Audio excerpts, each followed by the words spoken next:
Don't know what to say. Honestly, I was sat there after that final whistle blew, thinking of words and ways to describe that game and that performance. Honestly, the words like shambolic, disgraceful, thinking of them all, to be honest. Because today was a test in a way for Ollie, a big test. Wednesday he got away with it. You can understand the amount of changes. We said it, but today he's going to have to take a lot of the blame for that, I'm afraid. And he's going to have to take the criticism that's coming his way. He had a fully fit squad barring Marcus Rashford. The players that played in this game had a full week off. It just looked like we had no idea what we was doing. The first half, average. Second half, diabolical, in my opinion. Yeah, we could have changed the game if we took our chances. Greenwood should have scored or laid it to Bruno. You know what I mean? Maguire pulled a great save out of Martinez. And you know what? I thought Pogba should have scored the header. But then, looking at it, I'm thinking, that's it. That's it, it's done and dusted. Nothing else happened past that. How the hell do you go in at half-time and then come out the way we did? The first 15 minutes of the second half was the worst showing I've seen this football team in the last 5 years. And that's saying something, because we've had some diabolical performances over the years.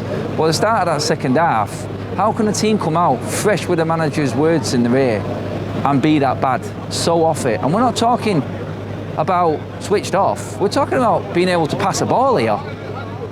When you play Fred and McTominay in midfield, you know the restrictions. I seen Fred and McTominay start the second half, both passed the ball out of play when the player was clearly there. It ruins the flow. When you've got that much restriction in the centre of your midfield, you cannot gain possession, you cannot gain phases of play, you cannot build a momentum, because it deflates everyone else around them when you know that it's not going to be consistent with them players. Everything that Fred does, good, gets wiped out in the game by his bad. And yeah, people will try and look at Fred's good part to his game over his bad. But should we really be looking as United fans now that we've got to accept that Fred is going to be good and bad in a game? No, I'm not accepting that. I should not be worried when a ball is going to a United player's feet. I should not be worrying when a ball is being passed to Fred. If we're worrying of a ball going to a certain player in this football team, like all of that fan base is in there today, and I'm sure you guys watching on TV as well, then there's something wrong. There is something drastically wrong. My concerns about Aaron Wan-Bissaka came back again today. Oh my God, apart from the one brilliant run he made in the second half, going forward, absolutely diabolical, shocking. He made a great recovery tackle in the second half, but that's what Aaron Wan-Bissaka is good at, last-ditch tackling. How are we getting in that position in the first place? So then you move past that, you go to the attacking side of things, and it just does not work with him on that right-hand side.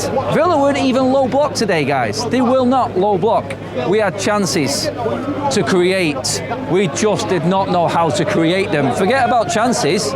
We were struggling to find the chance to make a chance. That's where we was today. It's as simple as that with this football team at the moment. The test for Ollie was there today. Everyone's available. Who's your team? Yes, 2 injuries, 2 substitutions forced on him. And then he waits till, what, 80 minutes for Cavani to come on to change it? Now you're thinking, all right, Ollie, here's your test now. We've got Ronaldo on the pitch there today, who was non-existent in my opinion. I love Ronaldo, but I'm not going to just blow smoke up his ass because he's Ronaldo. If you don't play well, you don't play well. Ronaldo didn't. That's just what we've got to accept with Ronaldo. So here you go, Ollie, here's your opportunity, here's your chance. What does he do? He puts Ronaldo out on the left-hand side, where we know he's not got the legs to influence the game at all, just to bring Cavani on. I heard the Stretford end singing, bring Cavani on. Yeah. And I'm thinking, he talked about it earlier in the week in his press conference about having Cavani and Ronaldo. If that's how he thinks Cavani and Ronaldo are going to work, then I'm lost. I'm really lost. I'm confused, disappointed, disheartened is the most that I'm going to take out of that today. That's the word I'm going to use. It's disheartening, because with this team, we know what we've got. Without tactics, well, it's quite clear, because we didn't have any today there. We did not have any. Going into the defensive side of it, not too concerned with Maguire going off. Lindelof has been okay. Luke Shaw set off shocking. I don't know if he was carrying the injury from the start. That would be a concern as well. But I thought Dalot came on and had an all right game, no real issue. I've been praising David De Gea But the reason that Villa had that corner that they scored from was simply because David De Gea did not communicate with Victor Lindelof. He should have been coming out and claiming that ball off Lindelof. He didn't communicate, and that is a big bugbear of mine with his. Because everything else he's done this season has been perfect. But we have to analyse this game. We have to analyse this game on what it is. And today, De Gea made a mistake, not talking to Lindelof. He should have come and claimed the ball. There was no corner.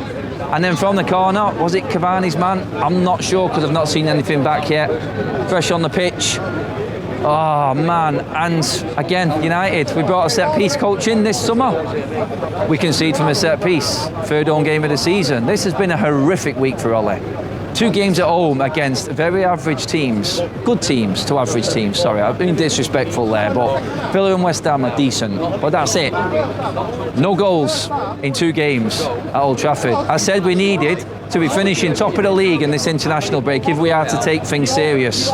If we're going to be taken serious this season, then we need to be top of the league after these couple of games. Now I'm worried for Villarreal and Everton, because if that's how we play against a team that wasn't low block, that were quite open, then I don't know how we move forward. He's got every tool there at his disposal. He's got every tool at his disposal. And I'm looking at him going, what are you doing with it, Ollie? What are you doing? What are you doing with it?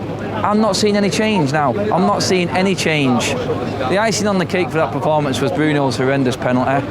People were telling me that the penalty spot was being dug up by all the players standing around making a big mockery of it. I don't know. I'm not using that as an excuse. Bruno wasn't on it today. He played some superb balls in the second half, but that was it. Do you know what I mean? We were all off it today. Sometimes you've got to say, look, and I don't, you know what, in a way, it may work better for us that that penalty didn't go in. I know it sounds stupid, but I just didn't want to hear the excuses that we stayed on it till the end and we got a draw out of it. I don't want to hear anything from Ollie saying we showed character to stay in it. And my God, I love Bruno, and I was gutted for him when he missed that penalty. But would we have been clinging on to something that wasn't there if that penalty went in? Because I don't think we deserved it, in the end. I really didn't. If we take a chance and it goes in and our game changes, we're all right. If a team scores against us, we're okay. We're very reactional. We're not proactive though. I don't know what the game plan was from the start. I don't know how you can excuse the way we came out in that second half. And the questions are going to be mounted on him now.